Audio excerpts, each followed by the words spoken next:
Welcome. Today I am with JBL Live Free Noise Cancelling Plus earbuds, and I'm gonna show you how you can check serial number in this device.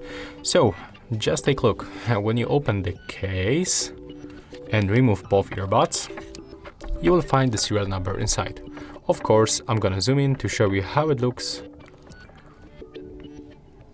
I hope that right now you can see it clearly, and the serial number appears in this place.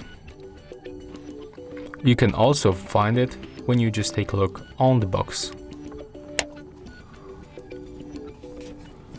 So at the bottom you can also find other specification, as you can see, but the exact IMEI number, the serial number, it appears right here on this plastic cover.